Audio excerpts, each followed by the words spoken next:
What's up, guys? It's Techno Viking 23 coming to you today with a little bit of a ramble vlog sort of thing about real life. In the background, we're going to be playing some Mass Effect 3 multiplayer. You can see some bronze gameplay here using the Turian Soldier.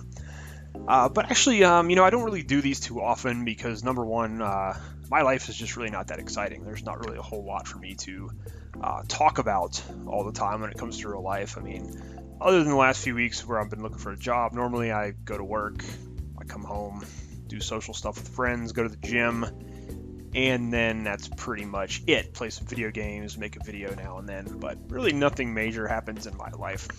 However, this past week, I did have actually kind of a neat and interesting thing happen, and not really, I don't think anybody knows this because I don't think I've mentioned it on any videos before, but I was actually adopted at birth. It was a closed adoption in the state of Ohio. I never actually knew who my birth parents were. In my entire life, mainly, I just knew who my adoptive parents were. And even on my birth certificate, my official birth certificate from the state of Ohio, it always listed my adoptive parents. It didn't tell me who my birth mother was or father or any of that stuff. So my mom and dad actually told me when I was about 8 years old that I was adopted. At the time, I didn't really, not that I didn't care, I guess it really didn't register. Probably because I was 8, and at that point in my life, I was more interested in playing with my Transformers and watching cartoons and riding my bike and just doing kid stuff, playing video games and things. So it's not something at that age where it doesn't really register, you don't really understand it because you're a kid. And some of you guys may not really get me in this video because I don't know what the age demographic of most of my viewers are, but I'm a little bit older. I'm in my 30s now, so this will probably resonate more with some of the older people that might watch me. And if any of you guys are adopted, maybe you'll have a similar experience. So I kind of went through my entire life not really thinking about it much, not really caring too much about it. And then in my kind of late 20s, I remember I have a really close friend of mine, and we were out to lunch one day, and she kind of brought it up to me, and she asked me about it, and she's like, you're adopted, do you know anything about your family and all this and that? And I was like, not really. I said, my parents told me when I was 8 years old, and it's not something I've ever really been too keen on worrying about or finding out about. So I just didn't give it much thought. I was in my mid-20s, I believe, when that conversation came up, and at that point in my life, I was actually living down south in the big city, having a great time, socially, and going out, doing a lot of stuff with my friends, playing a lot of Call of Duty, just doing a whole bunch of different life stuff with work and things, and having a good time, and it wasn't really anything that came up in my mind. But something recently happened. I turned 30 a few years ago. I don't want to date myself too much, but it's kind of weird. It's almost like there's a flip you switch when you hit the age of 30, and maybe some of you guys who are my age can sort of, know what I'm talking about here. But it's like all of a sudden, like life just, it becomes this kind of odd thing where you have different priorities that you kind of start thinking about. And one of the things when you hit, you start to get around my age is you do have to start worrying about health a little bit. You start to get to the age where you have to go in for yearly physicals and, checkups and things, and make sure you're getting plenty of exercise and eating healthy. And, I used to be one of those invulnerable 20-somethings. I remember my metabolism was just like ridiculous, probably up until I was about 28 years old. I could eat whatever food I wanted to. I was 10% body fat. I went to the gym 5 days a week. I just had energy to do everything. And it's like you hit 30s and it's like you just run into a wall. At least I did. My metabolism is no longer what it used to be. Not even close. I have to watch what I eat now. I have to make sure I'm getting my, exercising and going to the gym at least 3 or 4 days a week, getting a lot of cardio in, more so than lifting weights like I used to do. But it's just really interesting how that kind of happens with life. And so now I started to think about that more often. I'm like, well, I was adopted at birth, and I really don't have any idea what my family medical history is, what, my nationality is, my, descendants and things like that. I don't really have any idea what kind of things I need to watch out for when it comes to health. And so that's one of the things, obviously, if you know who your real parents are and things like that, you kind of build a family history of disease, like if diabetes or heart disease or something is in your family. And that's something I've never been able to find out before. So I didn't think anything of it up until that point. So I decided at that point, I said, you know what, I'm going to try to see if maybe I can't at least find out my original birth records from the state of Ohio. And it wasn't really something I was gung-ho about, but it's something I was interested in, and I wanted to try to see what was going on with it. So I started to do some research online, and I went to the state of Ohio, and unfortunately they had a law in place in Ohio that if you were born, I believe it's after 1969, they actually put a law into place to sort of protect the parents, to keep them anonymous, especially if it was a closed adoption like mine was. And when I say closed adoption, basically what that means is I was born and they pretty much had a lawyer or an intermediary come to the hospital, pick me up, take me away from my birth mother, and then deliver me to my parents, my adoptive parents. If you're in an open adoption, normally the birth mother knows who the parents are. She's giving the child up to them. I don't want to say giving it up, that's kind of not the right word to say, but for whatever specific reasons, you shouldn't judge anybody that's had to do something like that, because you never know what they've had to go through in life. It's not, your place to judge if somebody gives up someone for adoption or if you're an adopted person or anything like that. So I shouldn't really say, give information. But so if it's an open adoption, the adoptive parents know who the birth mother is. The birth mother knows who the adoptive parents are. So if they want to, they can maintain that relationship. They can, the birth mother can sign a contract or something, and they can say, when your child turns a certain age, you can contact them, or we can stay contacted through the whole process and things like that. So in my case, like I said, it was a closed adoption, so my birth mother did not know who my adoptive parents were. My adoptive parents did not know who my birth mother was. So basically they signed some paperwork. They figured out that they wanted to adopt me, and that's what happened. Now the reason my parents had to adopt is because my mother had a specific type of cancer at a sort of an early age, and she had to get a lot of her sexual organs removed. So she could not actually have children herself. She was not capable of having children, which is why they decided to adopt.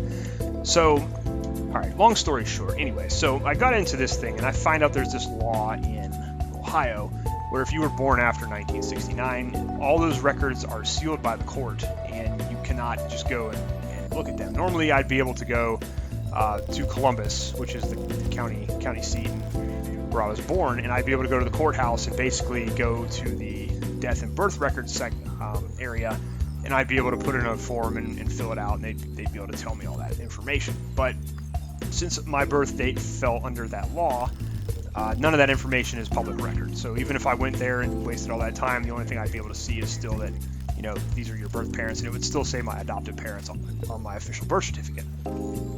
So I pretty much at that point was kind of like, I'm not gonna be able to figure anything out now. So I was a little discouraged, but I have to be honest, it wasn't a big deal, because like I said, I knew who my adoptive parents were for 30 years, and it's not like anything was going to change that. I'm not looking to find out my real parents or anything because I want to get away from my adoptive parents. That's not any reasoning behind it. I've had a very good life. There's been family drama like there is with every family, but at the same time, I had a very good upbringing and enjoyed my childhood and all that. So there's no malicious intent behind it. I'm not trying to find my real parents so I can get rid of my adoptive parents or anything like that. But so anyways, the search at that point kind of came to a little bit of an end, and that was about 2 years ago, I'm going to say. So I didn't really do much in terms of that for about 2 years. And then as kind of luck or fate would have it, I was in Ohio back in June for work, working in a county close to the county I was born in, still about an hour away, but I was working there in the courthouse, and I got to talking with one of the women up in the prothonotary department, which is where they record people's wills and things like that and death records. And I was trying to look up some death records for this real estate owner I was running to see how it passed down through their family. And I got on the computer and it showed me there was a bunch of records there, but I couldn't pull any of them up. So I called the lady that was working there over, and I said, I can see all these records that are here that are on file, but none of them are pulling up for me. It won't open them or access them. And she said, well, yeah, those records unfortunately are sealed. And it was something silly like tax records. It's just tax records. The guy's dead. It's not like it's anything that's crazy or you can use maliciously or anything like that. And she goes, yeah, you know, it's weird. They seal all kinds of weird records in Ohio. And we started talking about it. And then out of the blue, I was just kind of like, yeah, you know, that's kind of funny. I said, because a few years ago, I was looking to try to find out my actual real birth certificate because I'm adopted. I said, and there was some law they had where the records were sealed, and I had to put in like a court order and all this crazy stuff if I wanted to try to get those records. And she kind of got this look on her face, and like, it's sort of like when the light bulb goes on, and she goes, oh, no. She goes, they actually just repealed that this year. And I had no idea because I hadn't been looking into it anymore after the initial, you know, sort of roadblock I hit. Well, it turns out that earlier this year, I believe it was in April, the state of Ohio passed a law which basically opened up all of those records. All you had to do was go to the Department of Health in Ohio and sign some paperwork, or you could actually sign the paperwork off the internet and then send it in yourself, and you'd had to get it notarized to prove you were you and all this other stuff. So I kind of thought about it for a couple days. I thought it was really interesting, and I'm like, well, you know, that I went online and researched it and found, I can go get my stuff now if I want to. So, like I said, this wasn't a huge deal, and I wanted to make sure before I did it that I talked to my actual family and just kind of let them know the reasoning behind it, what I was doing. And I actually had made a video about this a couple months ago when I initially had done it, but I decided not to post the video because I didn't get the reaction I thought I was going to get from my family, and just kind of didn't want to put some of the, I guess you'd say, dirty laundry out there. I didn't want to really talk about it too much because I was kind of discouraged because my family reacted in a way I completely didn't expect. My adoptive mother basically was not very happy with me, and in order to understand why, you'd have to understand a long family history of some drama, like I mentioned earlier, but I'm not going to get into that. It's neither here nor there, but anyways, we've worked things out. We didn't talk for about a month, and then we worked things out, you know, patched everything up, and I explained it all. There was basically just a concern that I was doing this because I didn't like my parents now, that I wanted to just find my birth parents and get rid of them. That was I talked about that earlier in the video, but that was mainly the gist behind it. And so I kind of told her, I said, Mom, you know, you've been my mother for 30-some years. You know, you're the one who raised me and taught me everything and took me to all my sports practices. And, you know, I did all this big mushy speech that I gave her, and, you know, it was all sentimental. And basically, so she would understand I'm not doing this because I don't like her. And that's just something you do have to deal with if you are an adopted child at any point, is you are going to constantly sort of have that, you know, have to deal with that if this situation ever arises in your life. And I tried to explain it to her. I said, you know, Mom, I'm just curious, quite honestly. I think any human being who's intellectual or has that kind of train of thought, I think you're going to be curious about it, especially if it's something you've lived with your entire life. And if any of you guys, like I said earlier in the video, are adopted, maybe you can relate to me. I don't know. Some of you younger people probably aren't going to have any idea what I'm talking about, but it's just something you live with where you're very curious about it. It's something you do want to eventually find out. And, you know, as you get older, I think it just becomes a little bit more, the curiosity just increases. So I decided, even after the big fight I had with my mom about it, that I was just going to go ahead and send in the paperwork. And I wasn't going to say anything to my family. I was just going to kind of do this on the down low, do it for myself, because I really felt kind of weird. On one hand, I was like, I don't think I should feel bad for being curious. But then on the other hand, I'm one of those people who worries way too much about what other people's feelings getting hurt. So on one hand, when my mom got so mad about it, I really felt terrible. I was like, I just really made my mom so mad. It's all my fault. You know, I got really into one of those kind of moods, and really it's one of those weird things where it's like, I don't think I should have to feel this way, but I do feel this way. And that'll come into play here in a minute too when I mention something. But I just decided, you know what, I talked to a bunch of my really, really close friends who've always kind of been there as, you know, confidants and people to talk to, and decided I was just going to go ahead and do it, because they all said, look, man, it's your life, you know, you want to find this out for your health purposes and things like that, to make sure you have a good quality of life going forward. They said, you know, why not just find out and see what happens? You know, what's the worst that can happen? I mean, well, obviously there are some, you know, maybe you find out your family's something you didn't want to know, or there's something crazy there, which is something I'll cover a little bit here as I get along a little bit further. But so I sent the paperwork in back about the middle of June. I filled it out, had to get it notarized and all that stuff, and mailed it in. Well, about a month went by, I didn't hear anything, and then about another half month went by, I still hadn't heard anything. So I was starting to wonder if maybe they just couldn't find my records, or if there wasn't anything on file, or if what they had on file was the same thing that matched what I already had. So kind of got into an afterthought. And then, of course, the last couple of weeks I've been out job hunting, trying to find another job. And it's like, so that's kind of been on the back burner. I haven't really been thinking about it too much. Well, so today, actually, earlier today, I got home from dog sitting for some of my friends. And I had a letter in the mailbox from the Ohio Department of Health. So I kind of clicked in my mind. I'm like, oh crap, this is the papers I sent in about my getting my original birth records. So I sat down and I opened up the envelope and read through everything, and it had my original birth certificate. It had the adoption paperwork where they signed me over to the lawyer, and then the lawyer signed me over to my parents. It's kind of very interesting to see all that stuff there. But so I found out my birth mother's name, which was very interesting. And one thing I did notice was that I did not have there was no birth father listed on the birth certificate. So I instantly started thinking about a lot of things. And this is something, if you're an adopted person, like I was saying before, you probably won't get it unless you've been through something like this before. But when you're adopted, you kind of wonder, one of the nagging things in your mind is you always wonder kind of why, what was the reason behind it. So when I noticed that fact, I was like, I started to get that thought in my mind, like I might have been one of those, oops babies, because my mom had me, she was 20. So I had that thought in my mind, maybe I was one of those. I'm not trying to make fun of that or say anything bad about that, but it does happen. There are times in your life where, or people's lives where things happen and they don't expect them to, and they didn't expect them to. I know I've had a few friends it's happened to where they got pregnant and didn't expect it, and for whatever life reason, they were unable to actually go through with it and have the child, or they give the child up for adoption. So it's a serious thing, but it's always something in my mind. I'm not trying to joke about it. I'm just saying I'm just that comfortable with my life where it's something I already kind of came to terms might have been the case a long time ago, and it's not something I see as being a big deal.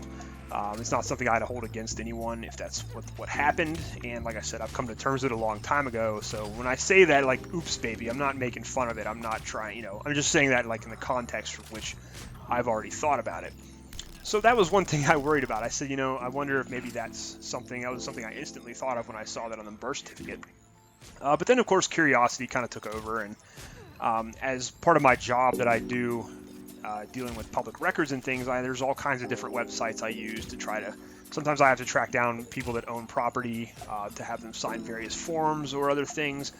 So my curiosity, of course, got the better of me, and I started to actually look for my birth mother's name across the internet, social media, and whatnot. It's actually kind of interesting how easy things are nowadays to find information. And I checked several, adoption websites, and they said there was just an amazing amount of people who had actually found either their birth parents or their birth child on Facebook, which I thought was really interesting because I don't really use Facebook for much. I have about 30 friends on there from high school and college that I sometimes talk to. I'm not one of those people who has like 500 friends or any of that nonsense. I think that's absolutely crazy how people do that sometimes. But I actually, through some research on Ancestry.com, I had found out that she had gotten married, and so I had her name. And not trying to be creepy or a stalker, I decided I would at least look and see if maybe she was on Facebook, because I couldn't find an address. And of course, once I found out who she was, there's always the thing in your mind of, do I want to reach out? Do I want to contact her? And that was something I debated for several hours today as I was going through. And so I found her. I did find her on Facebook, actually, surprisingly. And seems like, she's got a family now, obviously. It seems pretty normal. And one of the really kind of interesting things about this is, and like I said, I'm not trying to be like creepy stalker. I just wanted to kind of find out some general information and see if this was going to be something I wanted to continue to pursue. And it was really kind of interesting because I found she had one of her photo albums that was set on public, so I was able to see a few of the pictures. Like me personally on Facebook, I have all my stuff set to private, so unless you're on my friends list, you really can't see any of my stuff. But I was kind of surprised by that, and I checked a few of them out, and it's kind of interesting because she likes to go to like these beer festivals and like craft breweries and things, and that's really kind of hilarious because that's like something I love to do. I'm an avid beer, I guess I'd say connoisseur. I'm not somebody who just guzzles beer by the gallon, but I do like a good beer once in a while, especially I love my German lager. And I love to go to craft breweries. I love to go to little beer festivals and tasting festivals and things. And I've been to several Oktoberfests here in the United States in different areas. And it was kind of funny to see that she likes that same type of thing. She also really loves hockey. I'm a huge hockey fan. There were all kinds of different things I noticed that she does as activities that I do the same thing. And that just started to get me. It was really kind of cool, I have to admit, to see that. And I think there's a little bit of truth to the fact that you do carry a little bit of your family's genetics within you. You know, no matter who you are, you're going to have things in common with your family members. And I thought it was really kind of interesting that even though this is someone in 30 plus years, we have a lot of the same interests, and I can see a lot of the stuff that I enjoy doing, she also enjoys doing. So that was really kind of cool. Just for me, it was cool. I don't know, maybe like I said, if you're not someone who's adopted, if you're not someone who's going through this experience, you probably might not be able to relate too much. But for me, it was kind of interesting just to see those little similarities that were there. And as it turns out, she has not moved away from where she gave birth to me. She's in the same area. I could not find an address for her. I just was able to find the general city. So after much deliberating, I sat there for a couple hours and just thought about it. Talked to a couple friends again. I didn't bother to tell my family because the way they freaked out last time, I didn't want to have to go through that again. But I did a lot of research on it, went to several websites, talked to a lot of different people within that couple hour time span. And my main concern was I personally, on my own level, for my own curiosity, wanted to just kind of reach out and just say, hey, you know, in case you were wondering, like, I'm here, you know, I'm here, I'm alive. This is me. I'm just reaching out. If you want to know more about me, you know, feel free to contact me, type of thing. And my main thing was I was very nervous, and it's kind of like with my own mother, who, like I said, I was worried that I had upset her, but I didn't want to feel responsible for that. But it's just weird. I worry often too much about how other people are going to react and respond instead of my own self. And I'm going back to that thing where I mentioned the oops baby thing, where maybe I was, you know, something that she hadn't planned on happening because she was so young, and obviously there was no birth father, so I don't know what happened there. So part of me is thinking, well, do I contact her? Is this going to be something that she regrets maybe, and that she doesn't want me to find her? Maybe she doesn't want me to know what happened, or maybe that's something that's going to open up an old wound for her. That was something that was on the back of my mind. I was very concerned about that. And it was something I didn't want to do if it was going to cause her that type of emotional problems or emotional pain, so to speak. So that's something I had to think about for quite a while. And I did a little bit of research on it. I read through a lot of articles and things, and actually got into a few chats with a few people. And what I found overwhelmingly was, like, most of the birth mothers I've talked to who have given up their child for adoption, we're all pretty much in a general consensus that they would want to know if their child was still out there and still alive. And I even talked to one woman who said, you know, she was like, every single Mother's Day, she's like, I gave up my son for adoption 20 years ago. She's like, every single Mother's Day I think about it and I wonder if he's out there somewhere, if he's okay, if he's still alive, what he's doing. You know, she's like, I'm curious. She said, you know, that's probably going to be the majority of the people you run into. And so after much deliberation and much chat and things with some other people, I decided I was going to go ahead and reach out to her. Unfortunately through Facebook, because like I said, I did not find an address for her.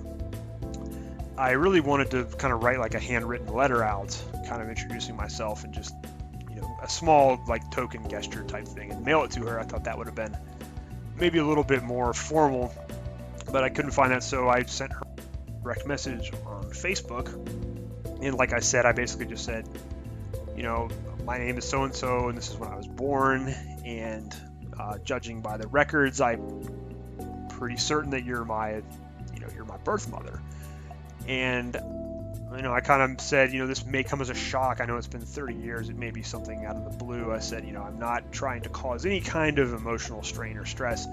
I said, even though, and I even admitted in the letter, I said, even though I'm incredibly nervous writing this right now as someone who's just found out some information like this would be, I said, you know, I just wanted to sort of put this out there, wanted to let you know that I am here, I am alive, you know, and I'm doing fairly decently for myself. And just giving you this information. If you would like to, contact me, if you'd like to reach out to me, if you would like to start an initial conversation or anything like that, I said, that is completely okay with me. And then at the end, I was like, and I also understand if this is coming as a bit of a shock and you need some time to process and you don't necessarily want to engage in conversation right away. And I just said, I will understand, I'll perfectly understand that, which I will, if she sees that and it sort of brings up some old painful memories or something, and she, for whatever reason, does not want to contact me, I'm completely cool with that. And I've actually already kind of prepared myself for that. So not worried about that in the slightest. And I